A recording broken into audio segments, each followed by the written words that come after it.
এর আগের দিনের ভিডিওতে কলকাতা থেকে দীঘা বেড়ানোর সময় দীঘার জগন্নাথ মন্দির ঘুরিয়ে দেখিয়েছিলাম।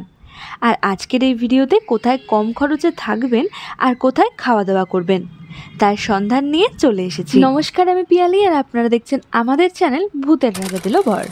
নিউ দীঘার সমুদ্র সৈকতের কাছে জাহাজ বাড়ি থেকে মাত্র 450 মিটার দূরেই আমাদের এবারের আস্তানা। এই যে এখানে নিউ দীঘা সি বিচ, আর এই সি বিচ থেকে একটু সোজা পথ ধরে এগোলেই পড়ছে এটা জাহাজ বাড়ি। আর তারপর এই জাহাজ বাড়ি থেকে সোজা রাস্তাটা ধরে এগিয়ে প্রথম যে ডান হাতের রাস্তাটা পড়বে সেখান থেকে কিছুটা এগোতেই বাঁ হাতেই পড়বে দুর্গা ভবন এবং গণেশ ভবন। ঢুকতে প্রথমেই বাঁ হাতের বিল্ডিংটির নাম হলো দুর্গা ভবন আর ডান হাতের বিল্ডিংটির নাম হলো গণেশ ভবন।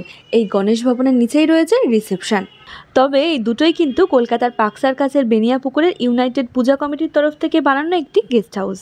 যদি 2 চাকা নিয়ে আসেন সেক্ষেত্রে গেস্ট হাউসের ভেতরেই পার্ক করতে পারবেন, তবে যদি 4 চাকা নিয়ে আসেন সেক্ষেত্রে কিন্তু গেস্ট হাউসের বাইরে রাস্তার মধ্যে গাড়িটা পার্ক করতে হবে। আমরা যে সময় এসেছিলাম পিক সিজন ছিল, ফলে হঠাৎ প্ল্যান হওয়ায় কোথাও রুম বুকিং পাচ্ছিলাম না, আর যেগুলি পেয়েছিলাম খুব বেশি দাম চাইছিল। তবে এখানে প্রচুর রুমের অপশান থাকায় আমরা এখানে কিন্তু এসে রুম অ্যাভেলেবেল পেয়ে গিয়েছিলাম। তবে বর্তমানে যেহেতু এই গেস্ট হাউসটিতে রেনোভেশনের কাজ চলছে সেই জন্য সবগুলো রুম আমি কিন্তু দেখাতে পারলাম না। তবে আমরা যেই রুমটাতে ছিলাম ডাবল বেডেড এসি রুম, চলুন এই রুমটাই আপনাদের সাথে শেয়ার করে নিই।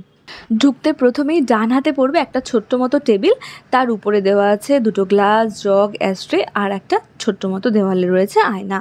এবার যদি এদিকে দেওয়ালটা খেয়াল করি তাহলে একটা টিউব লাইট, একটা নাইট ল্যাম্প, দেওয়ালে জামা কাপড় ঝোলানোর জন্য একটা হ্যাঙ্গার মতো রয়েছে, একটা চার্জিং পয়েন্ট, আর এদিকে রয়েছে একটা প্লাস্টিকের চেয়ার, আর তার পাশে রয়েছে একটা ডাবল বেড যেখানে 3 জন ভালোভাবে থাকা যেতে পারে। আর খাটের ঠিক উল্টো দিকেই রয়েছে উইন্ডো এসি।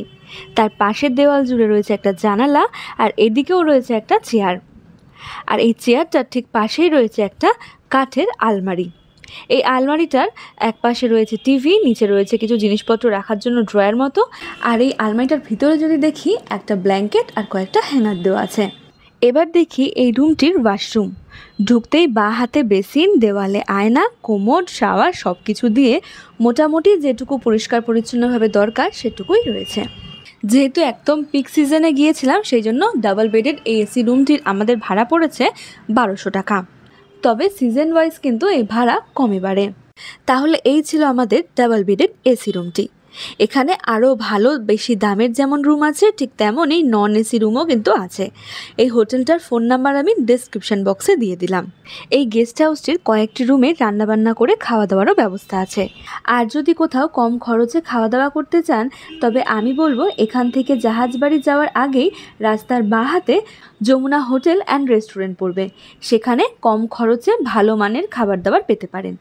আমরা যতবারই দীঘা বেড়াতে আসি আমাদের কাছে এই রেস্টুরেন্টটাই কিন্তু বেস্ট মনে হয়েছে, কারণ এখানকার খাবার দাবারের যে কোয়ালিটি সেটা কিন্তু ভীষণই ভালো। এখানে সবজি ভাত মিল সিস্টেমে পাওয়া যায়।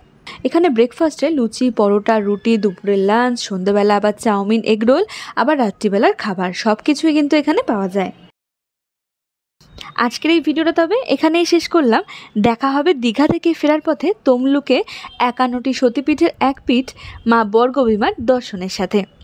ততক্ষণের জন্য ভালো থাকবেন, সুস্থ থাকবেন, আর এমন ধরনের নতুন নতুন ভিডিও পাওয়ার জন্য চ্যানেলটাকে সাবস্ক্রাইব করে নেবেন।